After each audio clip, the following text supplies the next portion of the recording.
Hi, everyone. I'm your host, Chris Sands, and this week we are joined by Matthew Flisher, one of the founders of the Otherside Beverage Project. That's the correct full name, right? That is correct. Yes, sir. I really like that name. It makes it sound so like almost like Black Ops kind of. Well, it was, right? I mean, when we started talking about doing this thing, it was something different than distributors have been previously known about. So, when we added that project, and that was my partner Sean who said, I think that we should add this beverage project to it. It really clicked home and said, hey, this is something different than everybody's taken before. Um, so actually, let's start out with a little bit about your background. What were you doing before you decided to open up a beer distributor?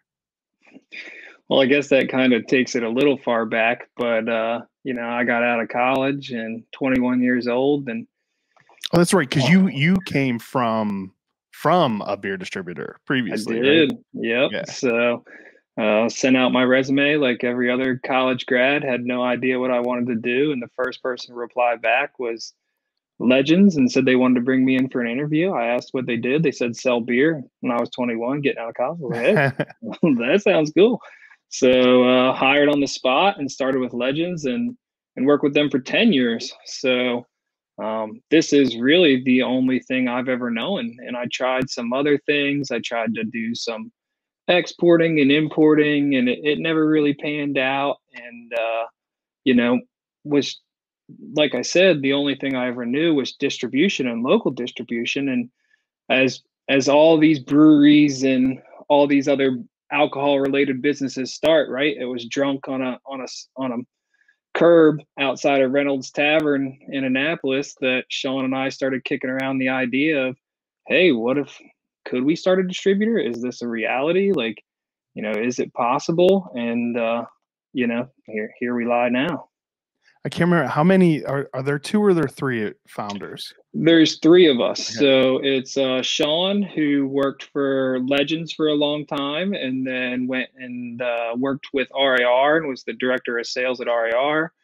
And then my brother, Andrew, who did finance his whole life. And I think that's why, when we brought our partnership together, it's very unique because we all kind of, Sean and I come from similar backgrounds, but different ideas of backgrounds. And Andrew really comes from a completely different background than Sean and I. And that kind of makes us, as they say, that three-headed monster. And we look at things differently. And I think that's what has allowed us to excel is it's not just one minded, one focused, one path. We all come together and bring each different skills to the table, which allows us to succeed quickly. And it seems like, especially in the brewery realm, that a lot of the very successful breweries have someone on the founding in the founding group that was in finance. Like give it like everyone romanticizes the idea of brewing beer and running a brewery without thinking about that really 80% of it is running a business, not just making the beer.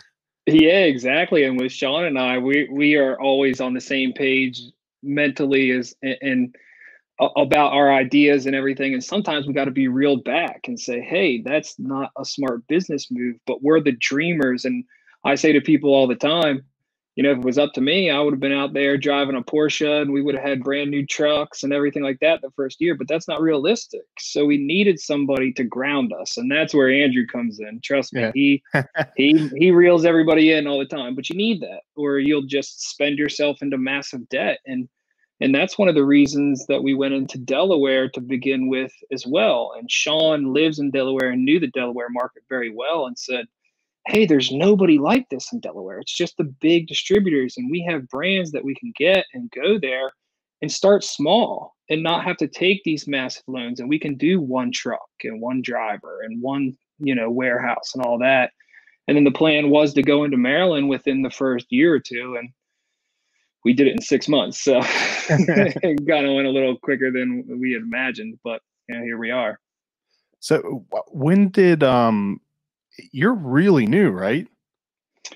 So we started in Delaware of March of 19, and then we were approved and got our warehouse in Maryland and our license in Maryland in November of 19. So So yes, very, very, very new. yes, in the grand scheme of things, when you start talking about distributors that have been around for 50 years, this is only a couple of months. And we say that all the time with people. Hey, we didn't own businesses before or anything. We wanted to take a swing at this and say, I think we can do it.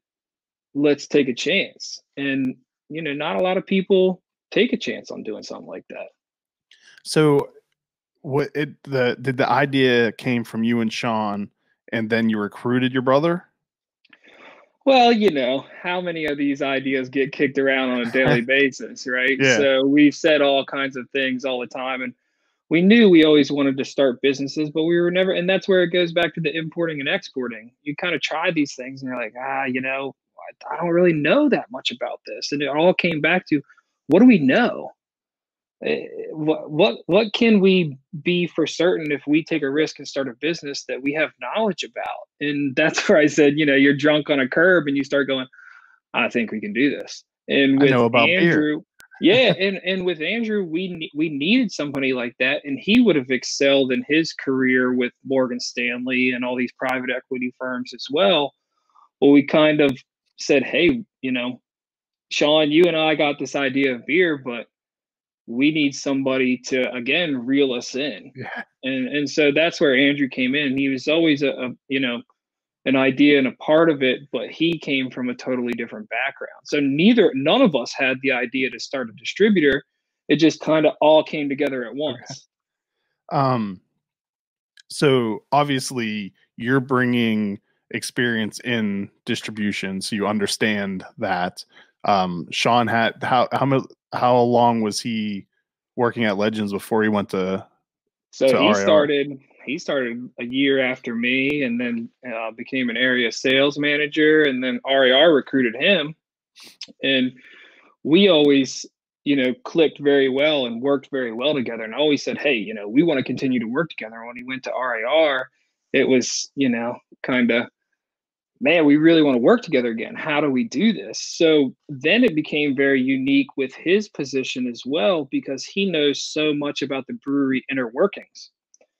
And he is to credit everything that, going out and getting these breweries that are up and coming and hard to seek out and everything. That is what Sean knows very well right now.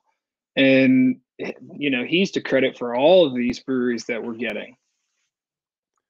Yeah, so he knows, well, I guess from being on the other side of the table, he knows how to make the pitch to successfully and the inner workings of the breweries as well, saying, hey, this is how you turn your tanks and this is what it'll cost and everything like that. He really knows that side. And I say it all the time. I don't try to pretend like I know stuff about, items that I don't.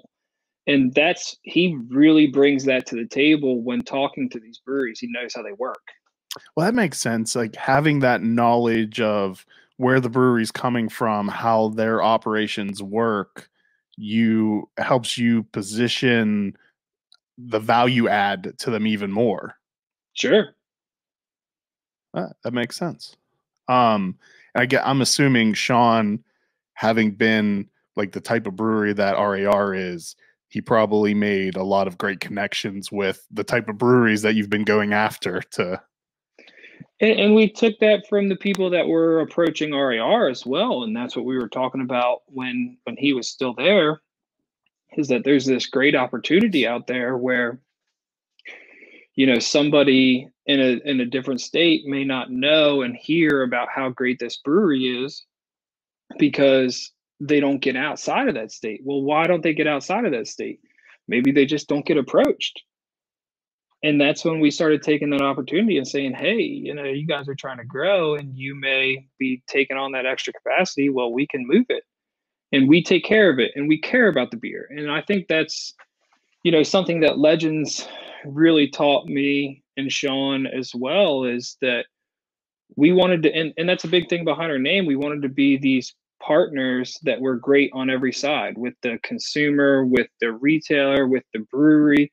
And that's the biggest thing about us, is that we really get along with all of our partners.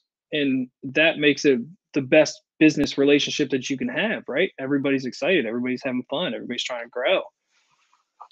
Yeah, it's not the adversarial relationship that some breweries, at least perceived, have with their distributor.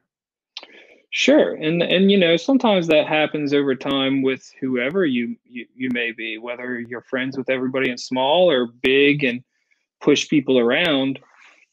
Business relationships are always going to be tough, but we've really tried to, and sometimes at fault of ourselves, be the best partner that we can be. And I think that even breweries from out of state that we didn't know prior, like the in-state breweries, we had a relationship. You know, we were high-fiving them and having fun before, but these out-of-state breweries kind of take a risk on us and say, hey, you know, just like you said, you guys are 6 months old. Is that risky? Yeah. But once they get to know us and once we get in front of them, they say, hey, I like what you guys are thinking. I like your idea. You know, where is craft beer going? Let's partner. And that's where we've become, you know, semi-successful in the past year.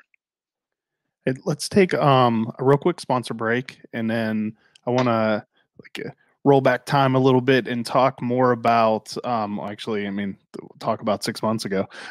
The very beginnings. So we'll be right back. If you haven't heard about our beer dinners, well, now you have. Typically, the last Tuesday of each month, we partner with a local brewery and craft an exclusive 5-course dinner. Each course is thoughtfully paired with some of the finest craft beer available. You'll meet the brewery, enjoy memorable pairings and service, and have a damn good time. Like us on Facebook to stay in the know when tickets become available, because they will sell out quick. Idiom Brewing Company proudly offers a delicious variety of beers to satisfy the most discerning tastes. Best known for their wide array of India Pale Ales, delicious fruited sours, robust porters and stouts, and crispy pilsners and lagers, Idiom Brewing Company prides themselves on continuing to innovate, utilizing new and or experimental hops, local ingredients, and unique flavor profiles. Unfortunately, you can't enjoy their tap room, which is located along beautiful Carroll Creek in downtown Frederick. Thankfully, you can enjoy their delicious beer to go and even have it delivered throughout the Frederick area. You can check out their menu options and place your order at idiombrewing.com. Make sure to follow them on social media for up-to-date options and hours during these ever-changing times. All right, so way back in the past, you guys decided, all right, we want to be a beer distributor. One that's probably, I'm going to guess that is not an easy industry to break into. It's such an established, all the companies that are there have been there forever and have scooped up a lot of who's already looking to distribute. So, well, and infrastructure too, right? Yeah. So like then the capital outlays to even start. So really what made you guys think like we can do this better? Well, it's not even better. It's just, can we do this? Right. and you know, I'll have to give a shout out and a lot of credit to Union. And when we started kicking around this idea, we were friends with those guys, you know, when they started, and really could relate to them about growing a business and talk to them and said, what do you think? And they really believed in us and gave us the confidence that said, hey, if you go to Delaware, you'll have a brand to sell. So we kind of built it on the back of, well, we have a brand, we have these relationships with other brands that we know, we have the know-how of how distribution works. And I still say all the time that we give all the credit to Legends, because I saw Legends grow from, when I started there, it was 4 employees. And when I left and when we started our own thing, it's a big distributor. Legends is a big distributor. Yeah.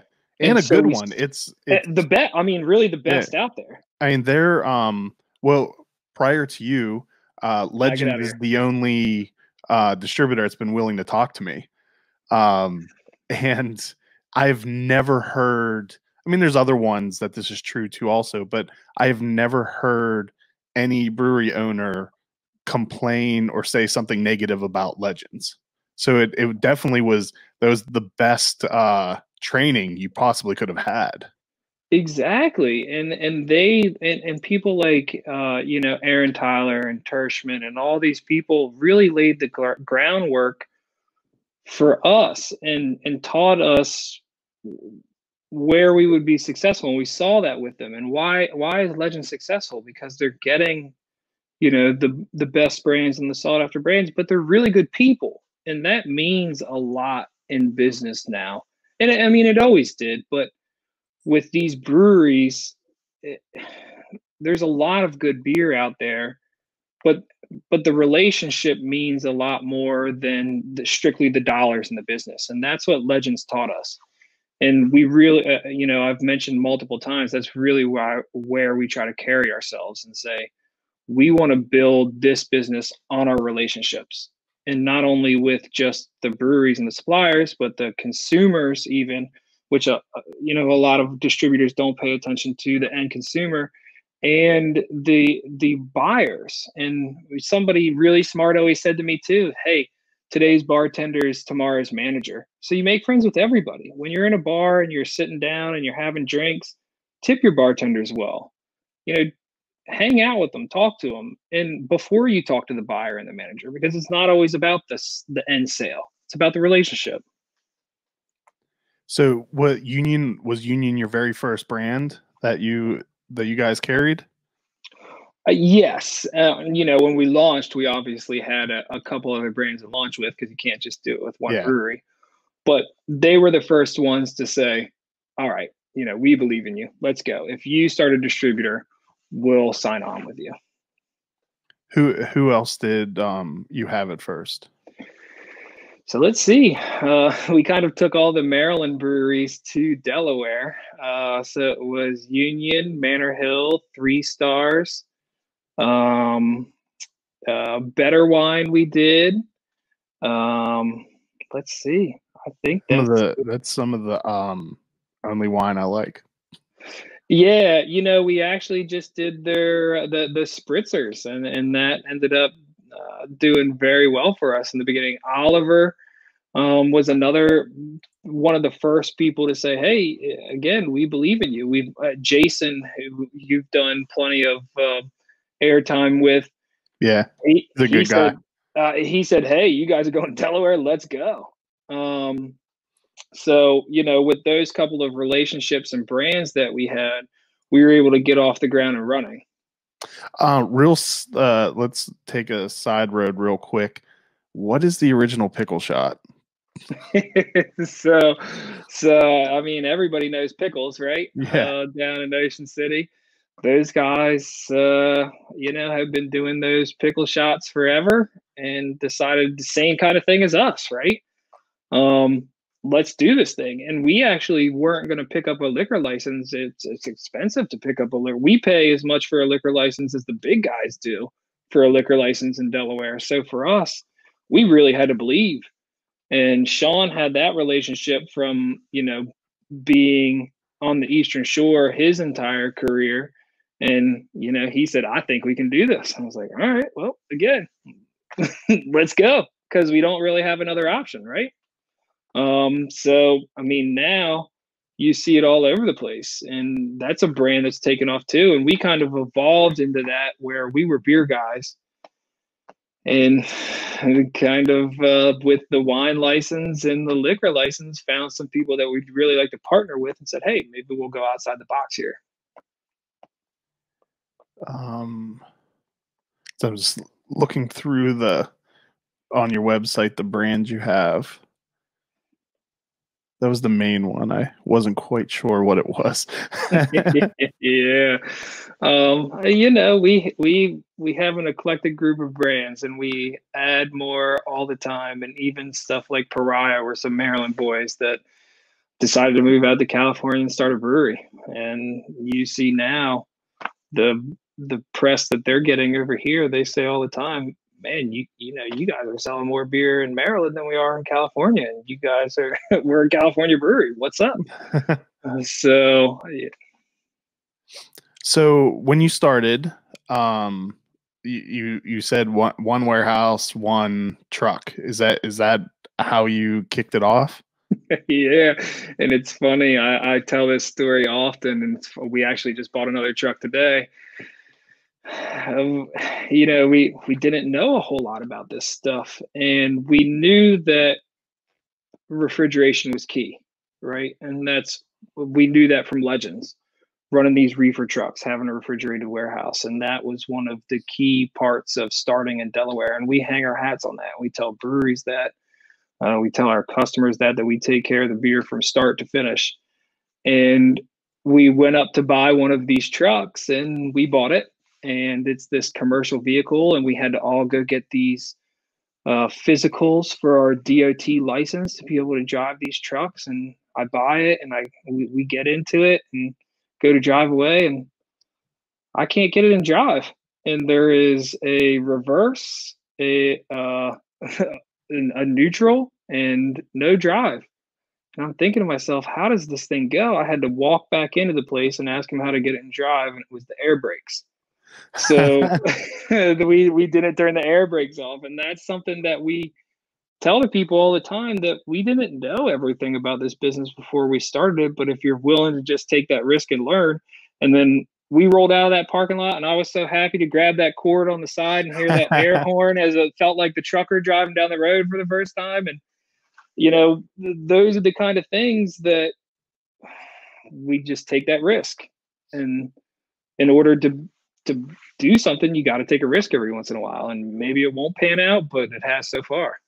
So do you have to have a warehouse in Maryland also, or can you operate everything out of Delaware?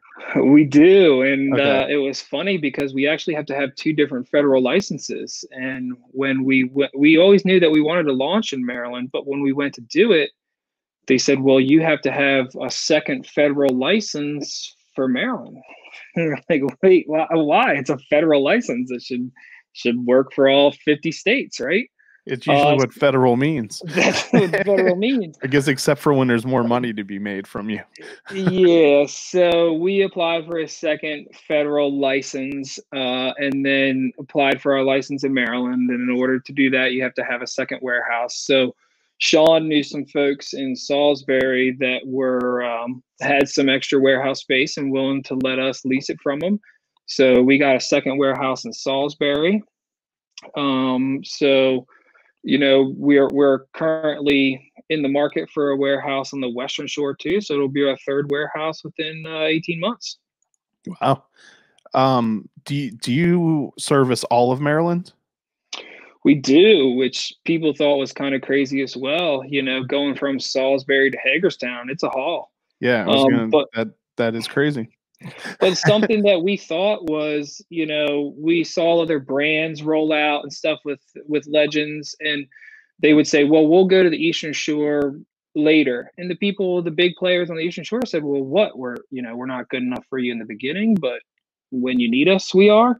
And so we took a loss and said, hey, we'll drive all the way out to Frederick and Hagerstown to deliver to 4 accounts, but we want the people out there to get the beer too, and the consumer, the end consumer, and the stores, because there's people that care about the beer that we're selling everywhere. So why say that this person isn't good enough just because it's hard for us to get there? So we really wanted to say, even if we're taking a loss driving all the way out there, we'll do it until we can figure out how to make money on it. Yeah, I figure I annoy a lot of people because one of my first questions to any brewery or someone posting about beer is, will it be in Frederick?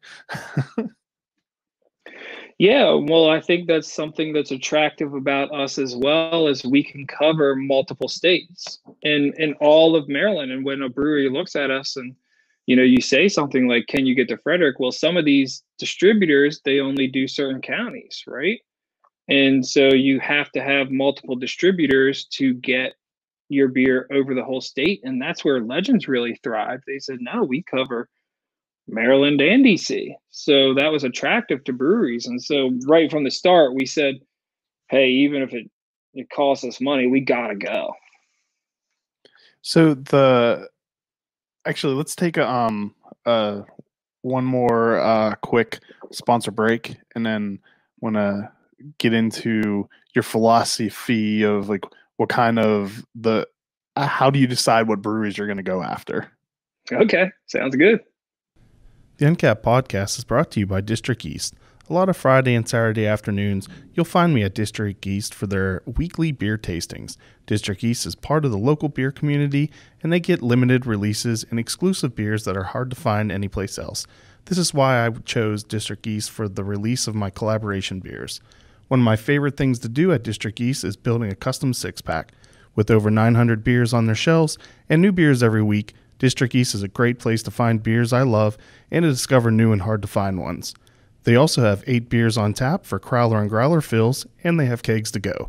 District East is located on Northeast Street in Frederick, in the same shopping center as Family Mill and Rockwell Brewery. You can find today's beer lists on the District East Facebook page or at www.districteast.beer. I'm excited to announce our newest sponsor, Vanish Farmwoods Brewery. Vanish is a brewery and entertainment complex located on a 62-acre hops and apple farm in Luckett's, Virginia, just 20 minutes from Frederick, Maryland and Leesburg, Virginia. With over 20 beers on tap, a selection of wines and ciders, along with multiple food options, there is something for everyone. Vanish has live music on Saturdays and Sundays and a wide variety of special events. Go to vanishbeer.com for information on everything they have to offer. So one thing you notice really quick, looking at your rundown of the brands you carry, is that it's almost like all MVPs. They're all sought after breweries or breweries that are rapidly increasing in popularity. So how are you deciding who you're going to go after, and what's your philosophy behind that? Well, I really wish I had Sean here for this because, as I said before, I accredit 100% of these breweries that we acquire to Sean. But I think it's a collective mindset of how can we be different, and small breweries and taking small drops from these breweries that don't really have a lot of beer is hard. They always say that this is a business of pennies, right? Well, if you have a lot of pennies from a lot of breweries, then you can make some money. But if you just have a few breweries, it's pretty hard. But as for what breweries we go after, we're consumers ourselves, and that's where we started. And we kind of think about these beers that we see all the time and the people that we interact with at festivals. And that's where Sean really came on, doing these festivals and knowing and having relationships with these breweries, just tasting the beer and saying, whoa, this is awesome beer. How do we get it to people? And so, to answer your question, not for being so long-winded, but to answer your question in short, we go try the beer and say, this is really good beer. This is who we're after. And secrets out, there's tons of craft breweries out there, but not all of them are making great beer. And so once we try it and see the breweries or talk to them, then you say, hey, this is something that we can work with. And I think that, again, we talk about the end consumer. I think even the end consumer has gotten behind it and said, hey, maybe we didn't know who Pariah was, but this is good beer. Thank you guys. And we get that all the time. Sean runs our social media as well. And he constantly says to Andrew and I, man, look at these messages of people that are thanking us. And it's kind of crazy sometimes to think, well, man, these people are so excited about the beers that we're bringing to these two states. And it's been fun for us, and we really enjoy going and finding these small breweries and talking to these small breweries and getting their beer here. So one thing I've been wondering is that some of these breweries that used to sell every drop of alcohol through, like, just directly through their tap room, are they going to start pulling back, do you think, from going into distribution once tap rooms are able to operate in full capacity and they can sell more from kegs instead of having to package as much? Or are a lot of these breweries you're getting, it just happens at the same time they also had bumped up production and distribution was in their plan? I mean, every brewery is different, right?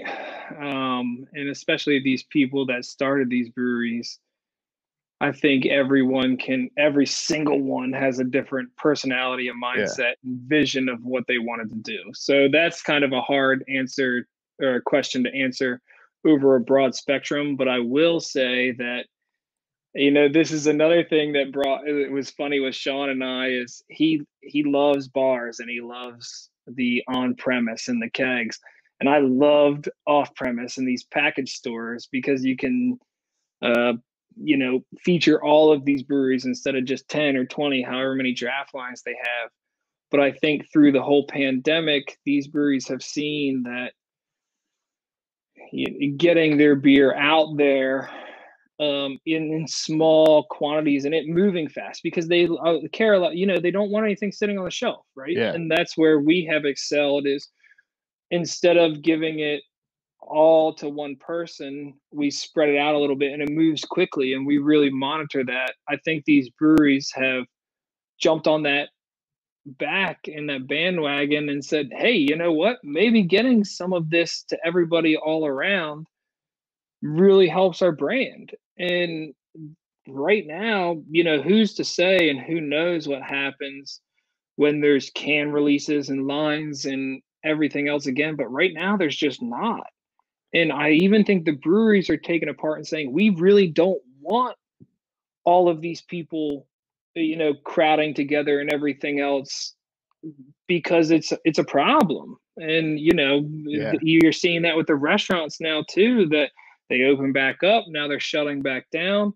So I think the breweries are being conscious as well and saying, hey, maybe we don't create this demand, because people want their product so bad they're willing to go and wait in lines for it, even in the middle of a pandemic. And somebody like Dewey even said, we're not announcing our releases ahead of time anymore, because we don't want people to stand in lines and want people to risk it for our beer. We'll get it to you somehow.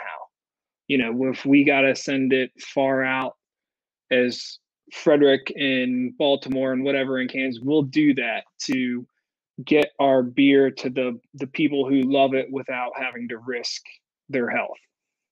Yeah, it's a really bad look right now to do that. Like, on social media, breweries that didn't stop right away were just getting blasted for as whenever you'd see pictures of people lined up for a beer release and all huddled together, no one wearing masks. And so but how do they know, right? Yeah, it's not necessarily, like, you can't really blame them unless they just stop doing it, or and as in Dewey's, not announce it. Doing.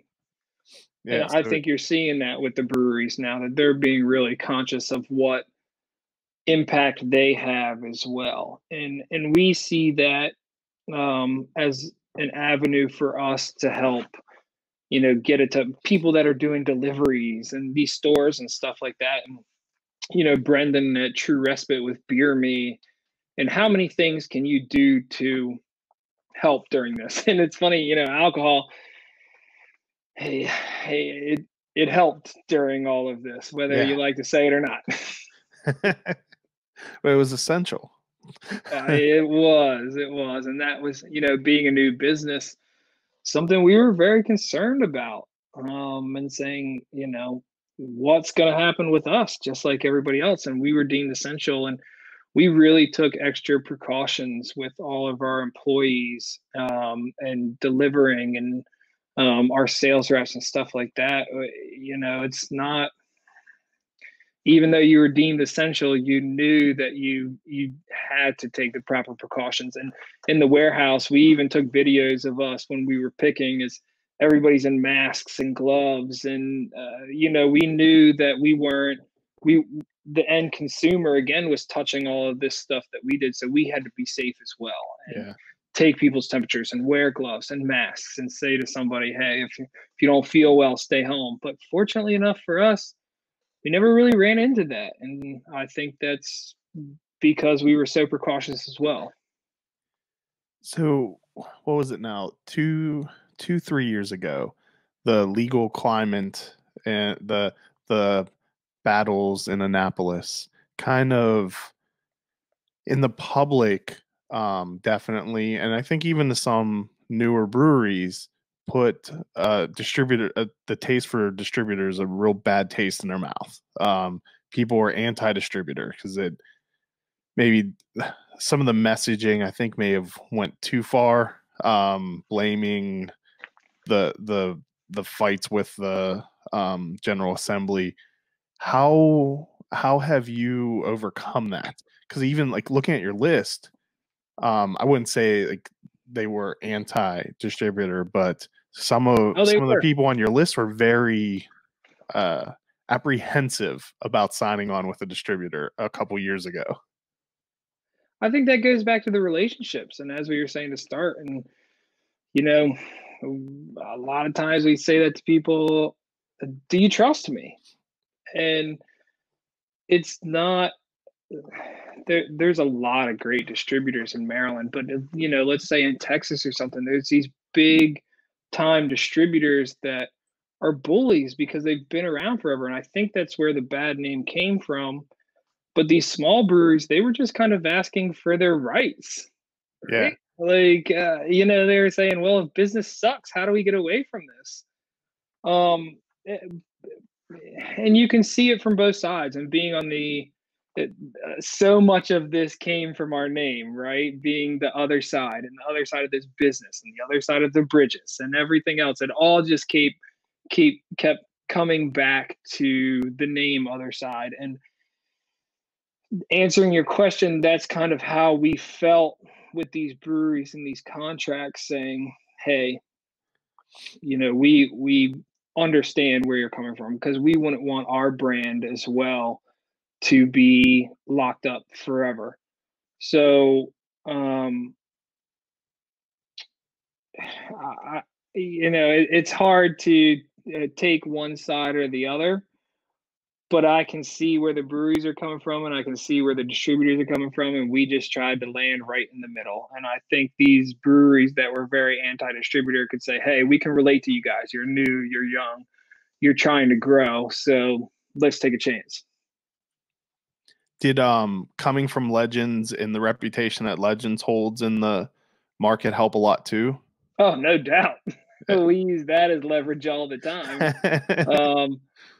Because they taught us everything we knew, and we still say that all the time. And I think Aaron and Tersh and all these people, Dan Bosserman, all these people that really helped us learn what we were doing, or learned how to be successful. And Legends is that even the Sheehan company who owns Legends is that model, right? We just want to be close to them. Now, in the brewery realm of the industry, everyone, at least outwardly, is close friends and helps each other. How is it in the distributor realm? Are they the same, helpful, collaborative, or is it more of a normal business where competitors compete?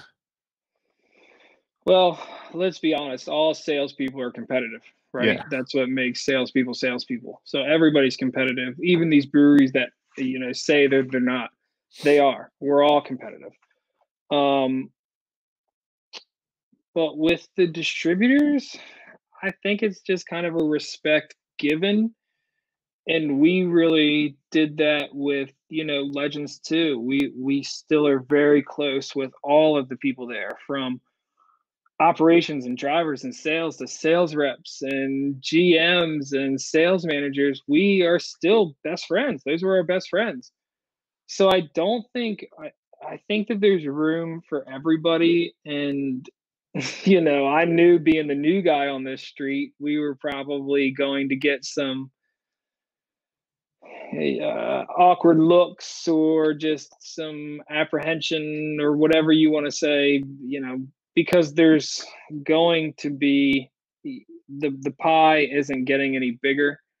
The pieces are just getting smaller, and we knew that we were taking a piece of that, but we tried to play nice in the sandbox. And everybody has, when I was at Legends for many, many years, and all the other distributors in downtown Annapolis, everybody kind of did that same thing.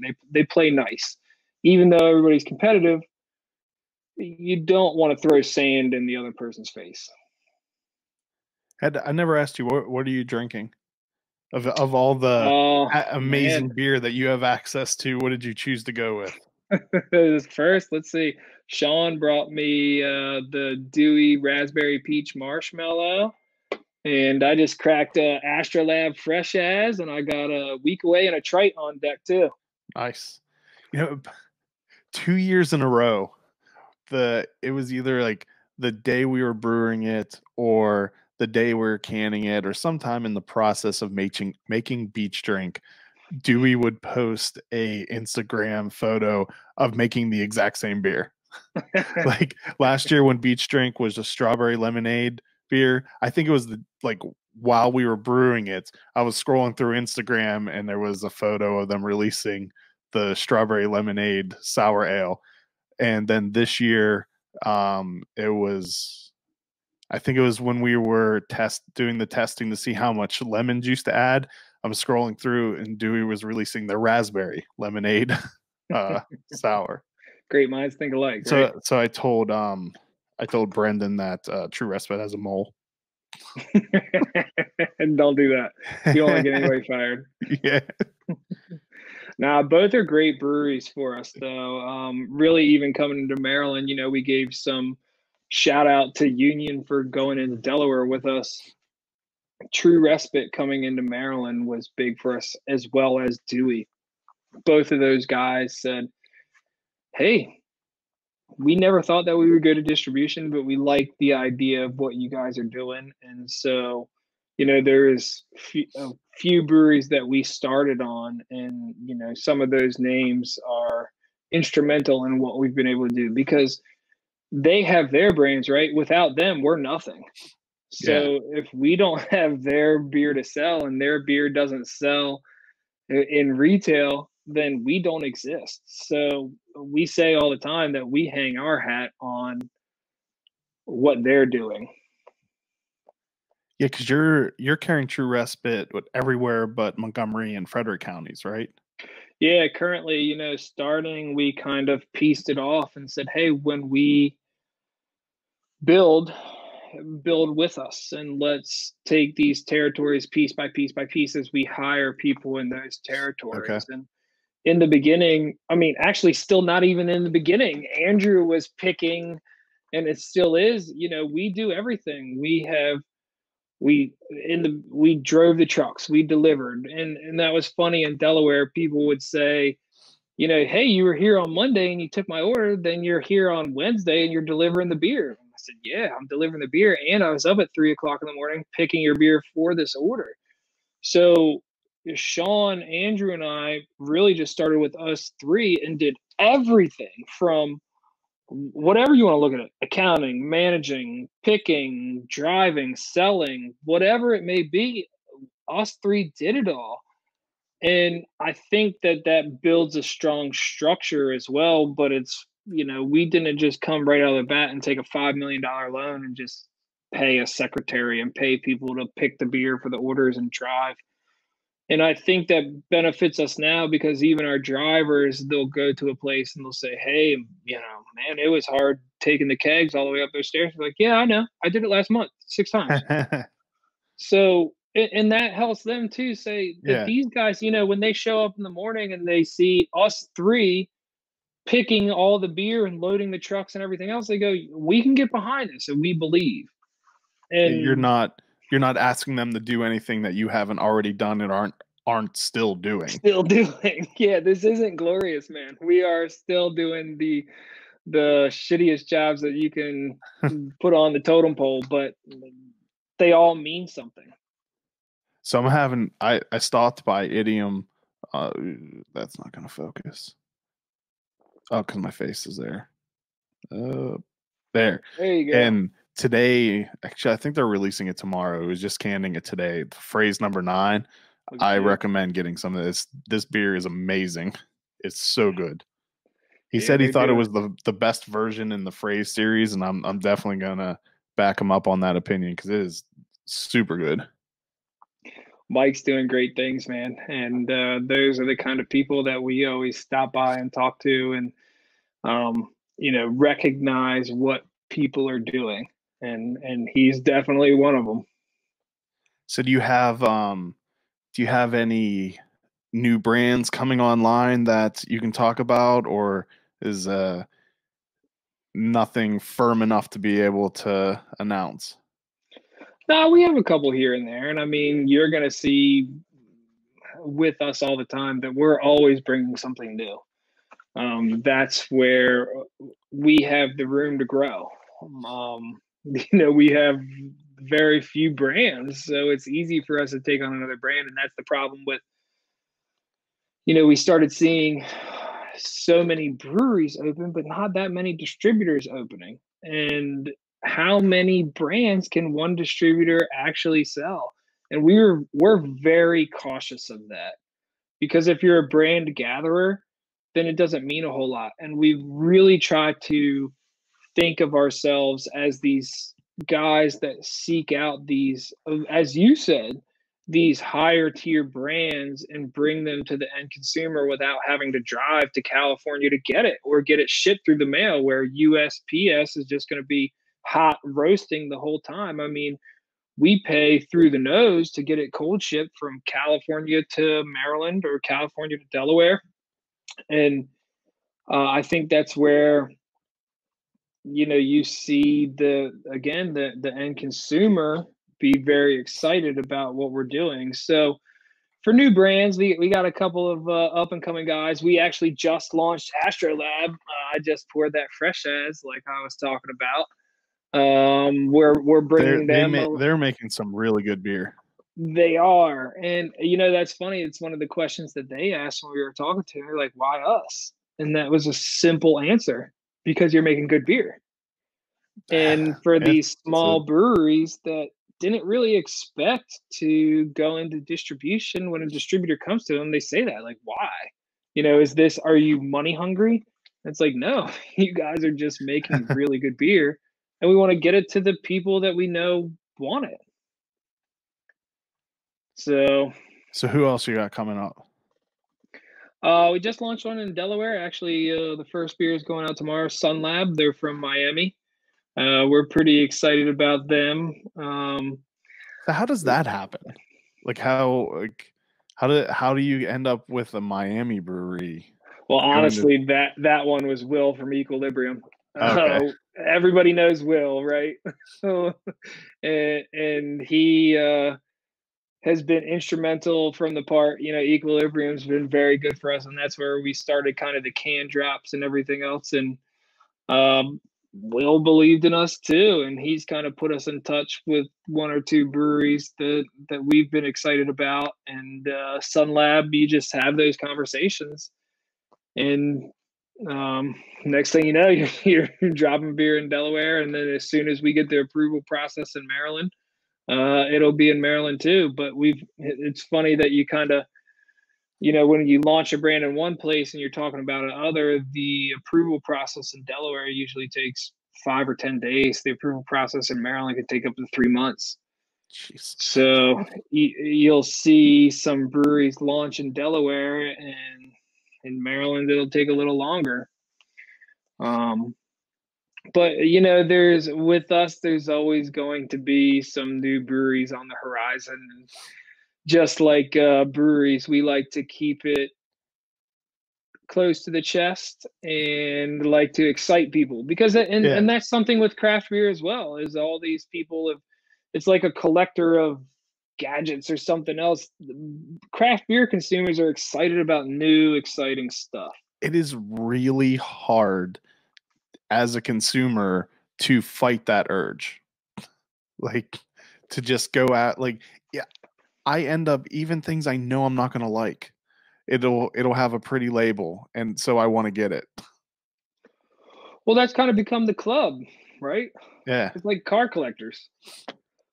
We're craft beer consumers, and I like that about craft beer, how we are in the United States as well. As I mean, somebody like Dewey, who takes these, or Burley takes these incredible risks on pushing the limits of what beer is, and sometimes they take flack for that. But as a consumer, we go, no, we'll stand behind you and we'll try it, right? yeah. And that's where we've become successful as a distributor, is saying, no, we'll try it. Like, let's see if it works. And if it doesn't work, we don't do it again. That's but what I've it was actually the last issue of Uncapped magazine. I had written a article about gimmicks in craft beer and attention seeking type of things, and I personally have no problem with it. Why not? If the beer is good, I don't care. Make it as gimmicky as you want. If it tastes good, I don't care, because in my mind, craft beer has always been fun, and it's just about fun. And if I'm having fun and it tastes good, I don't care what you did to get to that point. Right, and that's essentially what besides like atrocities or things. There's all some of that. Yeah, but like ingredient wise or more like in one of the big examples was unicorn farts and putting glitter in beer and stuff. Like, my kids thought the label in the beer was hilarious, and that brought me joy. Why not? And that's what I said, that craft beer now is pushing the limits of what beer is, and especially marketing and labeling and names and everything like that. I mean, a quick example comes to mind as Pariah sent out a beer called 90s Kids. On the label, it had all these stuff that all of us get, we were all kids in the 90s, our target demographic that's drinking these beers. And that's eye-catching, and you're like, oh, this is cool, and you drink it, but the beer is good. So there's something to be said about the marketing and then the correlation to good craft beer. Oh, Pariah has a lot of really cool labels. They do. Like the Smiley. The Smilex, yeah. It's kind of, or Smilex. It's disturbing, but it's still cool. The Joker, right? Is that readily available? Or is that I don't think any of our beers are readily available. Okay. And the same thing with them. Does any of this make it in the Frederick? It does. Yeah. Okay. It does. You actually might find some Smilex at District East or Antietam, maybe out there. Well, I don't go out to Hagerstown. Hey, it's not that far a drive. I make it all the time. Don't underestimate my laziness. I'm learning something new about you every day.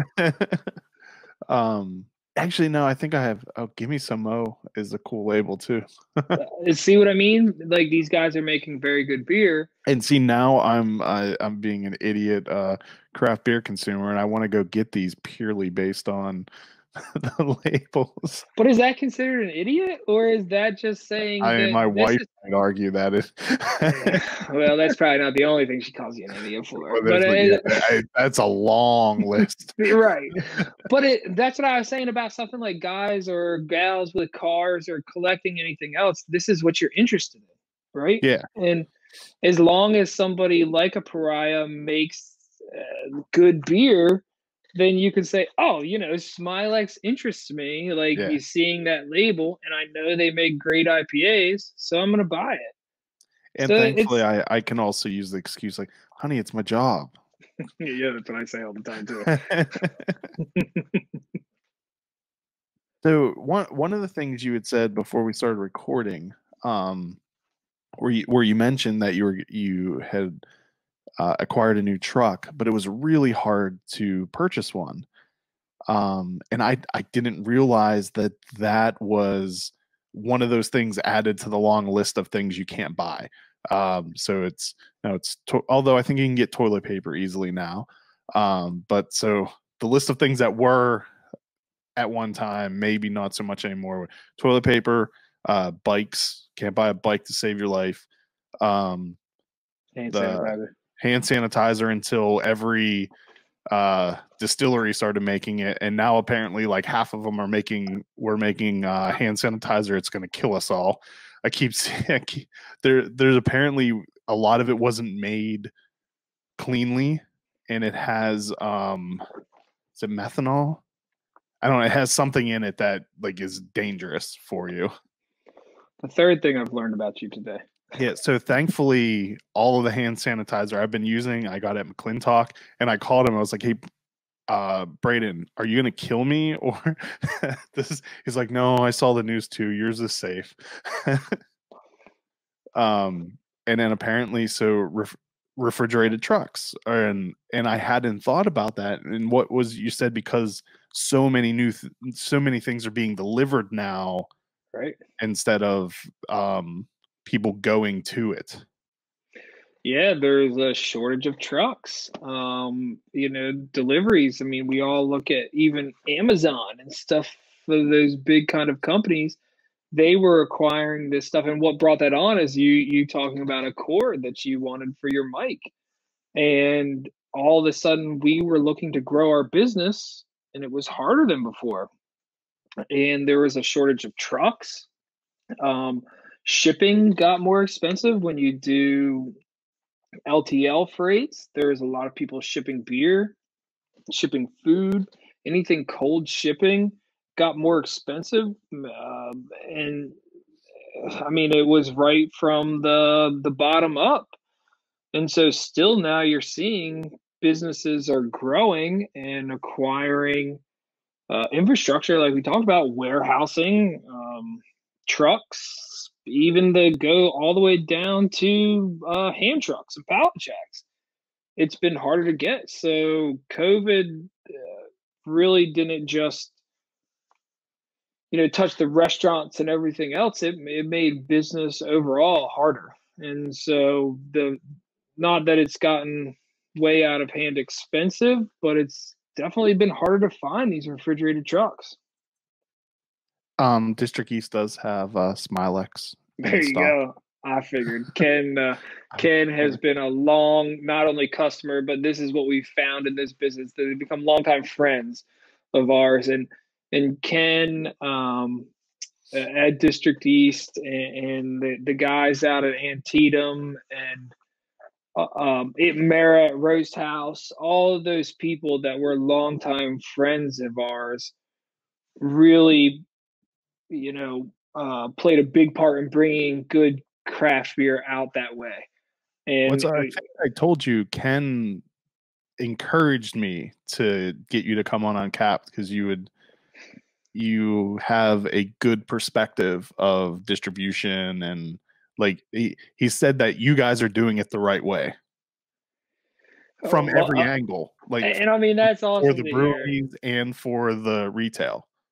That's awesome to hear. And as I said, when I started, when Ken and I met each other, I'll never forget the guy who was our general manager at Legends at the time, Dan Bosserman, took me into the Perfect Pour, and it's this big new fancy craft beer store when not a lot of these existed. And Ken and Tom Yates, who owned it, I was 21 years old, and they kind of grilled me, asked me about products, and I was so green. I was like, this is my second day of work. I just got out of college. And we got back in the car, and Dan said to me, hey, Ken and Tom really, really liked you. They want you to be their sales rep. And from that point on, wherever Ken, whatever he went to do and different stuff, we had always been friends. And the same thing with Tom Yates. He's, sold the Perfect Pour to a guy named Barry, who still does great for us, and went and opened another store. And those relationships are funny to look back on now and say, man, I was 21 years old, just got out of college. I didn't know anything. Like, thank you guys. Thank you for, sticking with me then. And that's the kind of thing with Ken now that I say, I appreciated all your help back then. I'm going to make sure that I do you right now. So back to how COVID-19 has affected things. I cut you short from telling me this because I said it sounded like it was going to be interesting and we should do it while recording. You started to say how COVID has affected the supply chain of beer also in some aspect and has given you a market advantage in certain ways. Can you explain that a little more? Well, and some advantages, some disadvantages. So, one of the advantages would be that we carry a lot of local beer and the supply chain has been hard and a lot of beer has been selling out very quickly. So the local advantage that we have is we can get fresh beer quickly and get it to the stores. If you look at the dates on some of these cans that you buy, sometimes you'll go to the store and you'll pick up a can. We'll just keep using District East, for example. And that was canned 3 days ago in New York. And it's like, oh, wow, this beer is getting here quickly. But some of the disadvantages is some of these small breweries that we were after all are selling more beer locally now. So, there was advantages and disadvantages to it, but then going to an even greater or looking beyond the local market, you look at stuff like that was imported from Germany or Mexico or wherever, that just stopped for a little while. So it created a hiccup in the chain. And when these stores were there's no bars open, people are home all the time. Let's be honest, a lot of people were drinking all the time. It was like a month-long vacation. So these stores were selling out of alcohol and selling out of beer so fast that you can't get Modelo now because they're not letting anything from Mexico come into the United States. So all of a sudden I have this cooler space in a store, and maybe we wouldn't have taken a chance on you guys before, but now I have the space. Now you're a new distributor. So why not put it in there? And then they have seen that maybe giving craft beer more space, something they make a higher margin on, make more money on, more of a presence might be a good business model for us. So some of these stores that really bought into stacking it high, watching it fly with 30 packs. So, hey, maybe we want to put some local craft beer on here, and these guys are who we want to get behind. And the local market, once the consumer wants to get behind these local breweries, we just never gave it a chance. So that's where, when you and I were talking, said that, maybe this helped us a little bit. I mean, it makes sense. I was actually surprised when I learned that even the national brands were up, at least in Maryland. I don't know the rest of the country. But at least for obviously package sales, they were taking a hit on draft. But it's like there is a lot of beer in cans being sold, or in bottles too. Well, I mean, people are just drinking, even if you're just home all day. And it's funny talking about, a job that you were in an office all day, and then all of a sudden you get to work from home and you're a craft beer enthusiast. 2 o'clock comes around and you got this cool beer in your refrigerator. It's like, hey, I can do a Zoom call and have a beer too. Yeah. Or at work, you couldn't really do that. So the consumption rate just went up. Yeah, I mean, from so many aspects, it's going to be interesting to see how things, like what course things go in once we slowly drift back into, or I mean, I guess some people are predicting we'll never go back to the way we were. There's no sense in predicting it because it's going to change. Yeah, well, yeah. I mean, I don't even think anyone could predict what's going to happen next week, let alone like next January. Oh, well, and that was something with us too. You know, we weren't big. We really didn't carry a whole lot of inventory. We're so new that we just really didn't have this, massive inventory that we had to move really quickly. So even now, we're not sitting on old product. Everything from us, you look at it and you're like, people now, craft beer consumers check dates, right? And they're still looking at the dates of the stuff that coming in, the kegs and the cases and the cans of whatever it is. And it's like, man, this beer is only a week old. Whereas some other people were stuck with beer and kegs, if you're looking at a big time distributor that has to order for 2 months, and then all of a sudden all of the bars stopped, what do you do? And we were stuck with that problem too, but we were able, because we're small, to pivot very quickly. And we kind of, again, hang our hat on that now that we have fresh beer. Which is almost, I guess probably next to selection, or there's probably isn't even a 1 and 2. Like those two just go hand in hand. Like the offerings and is it fresh? Is it fresh? And that's where we've been able to separate ourselves as well as with the cold storage and the cold shipping and not stacking 50 cases. Our idea is get that beer in and sell it out, because the breweries that we're dealing with make new beer every week. So there'll always be something new and there'll always be something interesting. And again, we approached our business as what would we want as consumers? And we go right back to, we're just craft beer enthusiasts and consumers. So what do we want to see on the streets? Don't buy 30 cases, just buy 2 and we'll have something else for you next week. That's got to be a completely different way of thinking for a distributor, right? Well, and some of the big stores and buyers too, they want to gobble it up, right? And then that's one of our downfalls is they say, well, we want 30 and you give us 2. It's like, don't worry. There'll be more 2 next week. Yeah, there'll be 2 different ones and they'll sell right out and you'll make way more money than you will on a 30 pack of whatever it is. Yeah. And so some of these stores that kind of had a different mentality before have been not buying into it, but seeing where we're coming from and saying, hey, maybe that's not a bad idea to sell out, because you'll just have a new brewery or a new beer from that brewery each week.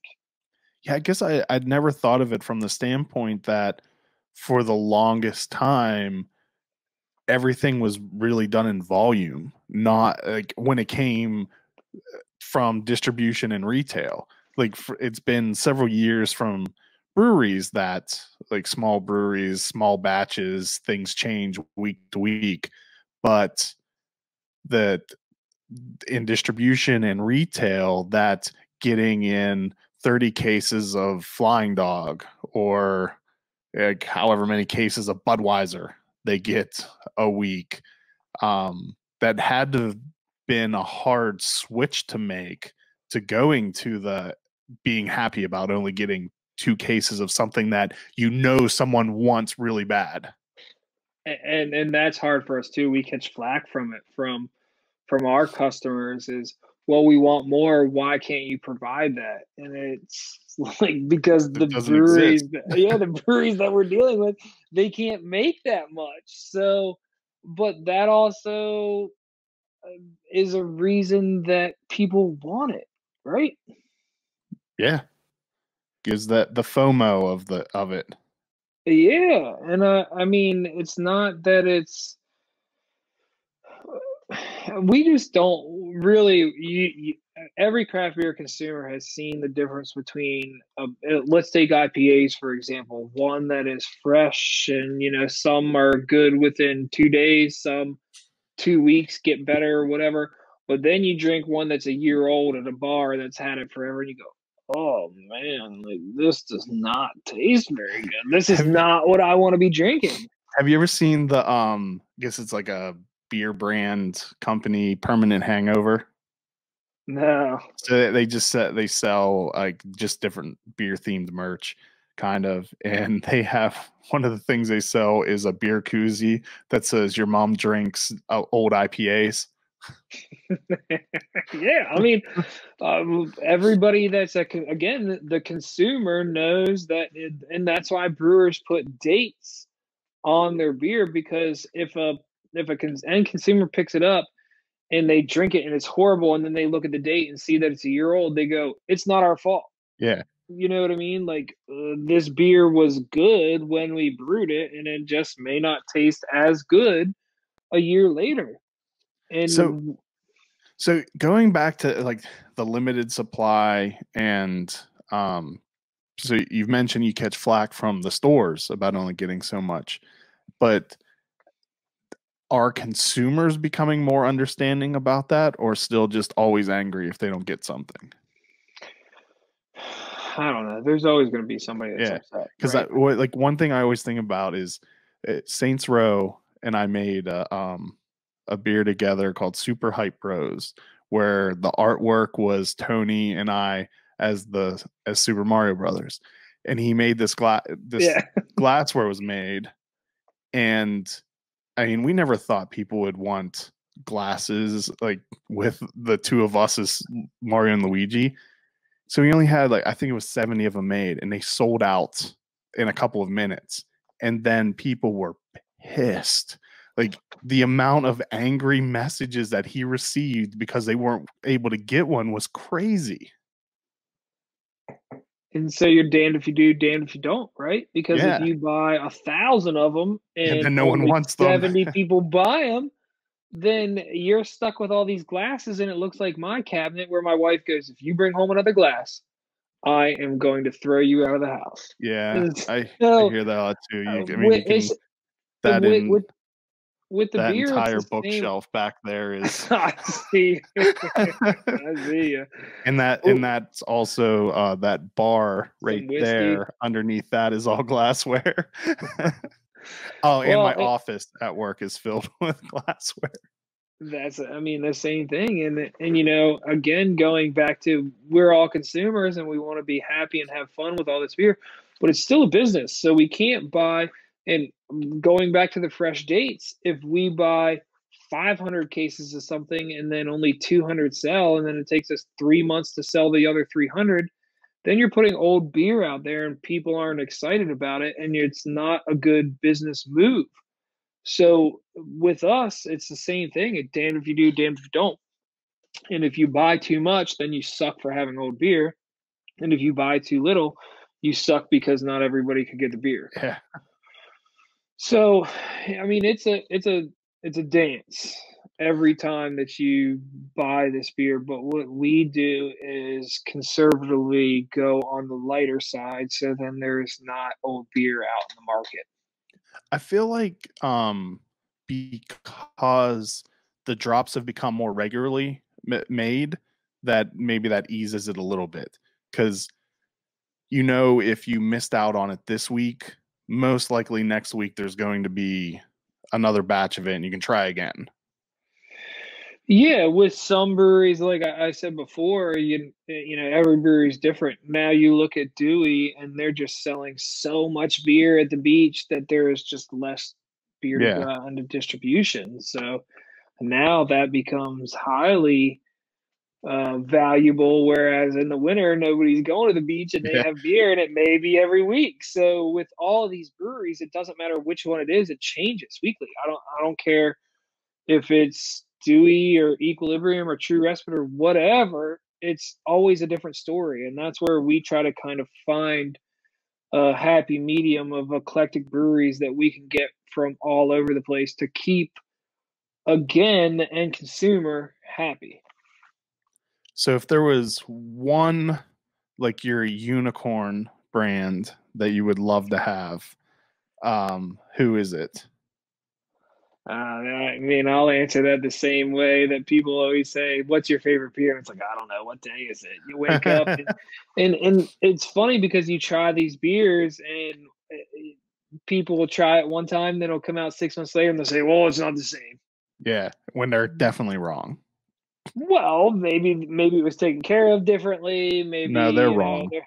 But and I always use Nugget Nectar as the example. That's a good one.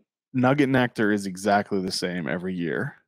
Yeah. and people without fail will say how different it is. I've interviewed the Trogner brothers. They went into detail how meticulous they are about making sure beers like that taste the same from year to year.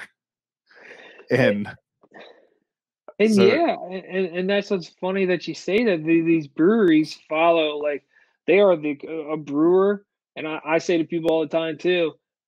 I tried brewing a little bit. I was horrible at it because I'm more of a griller. I'm not a baker. And these brewers, they're bakers. They're exact every time. They measure it, the temperature, and all this stuff. And our taste buds change. So when you ask me, like, what's my favorite brewery or what's my favorite beer, what brewery do you want? There's a lot that has to do with ambiance and where you are and what it tastes like. And I try all these different beers, and one day one beer is my favorite. The next day I find something else and I go, wow, this is blowing my mind. This is my favorite. So it's hard to say, if you wanted to say something like, I don't know, a Russian River or something like that, who's been these OG kind of people. There's a difference between what the consumer wants and what I want and what you make as a I don't know. I business think if you decision. scored Russian River, you would sell plenty of it in Maryland. Sure, I mean, that's fine. And Yeah. I mean, yeah, absolutely, no doubt that you would sell a lot of it. But again, is that the end goal? I mean, if I was able to drive to District East and buy a bottle of Pliny, I'd call that pretty close to the end goal. Right, but your question was, what is your unicorn Yeah. brewery to land? And is that the end goal, to make a bunch of money, or is it to be a brewery that I'm really excited about that might just be as cool as the brewery down the street Yeah. from my house?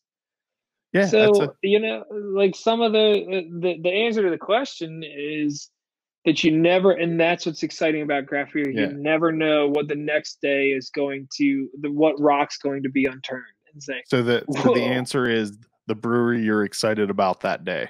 that day. And I mean, with the same thing, like, all these people that we acquire are our friends. And I think that's what it goes back to in the beginning, that's what excites me, that all of these people, we're cool with and we want to hang out with and have a beer with. And the secret's out. They're all making good beer. Yeah. There's so much good beer. All right. Well, I don't want to keep you any long. We've been chatting for quite. I just looked up at the time and didn't realize I know, how you get long. me rolling. Shit. How long? How long we've been talking? But I think maybe a year from now we should catch up again to see where I think it'll be interesting to see how many brands at that point you're carrying and where you've made it to at this point, because I had forgotten just how, actually, I think in my mind it was just I didn't become aware of Otherside until it had been around for a while, but I guess I pretty much became aware of Otherside when it was formed and opened. Well, 6 months isn't a whole lot of time, is it?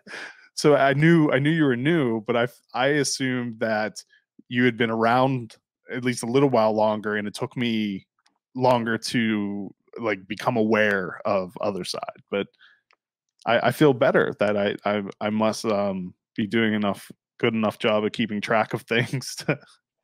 Well, hey man, we appreciate it. And there's not many distributors out there that have kind of tried to brand themselves, and the distributors always kind of play the background role, where we have tried to come to branding ourselves as well. And you'll see, like, our logos, and Sean made some t-shirts and all that kind of stuff. So we're kind of trying to be something different and bring ourselves to the forefront of things and not just be in the background all the time.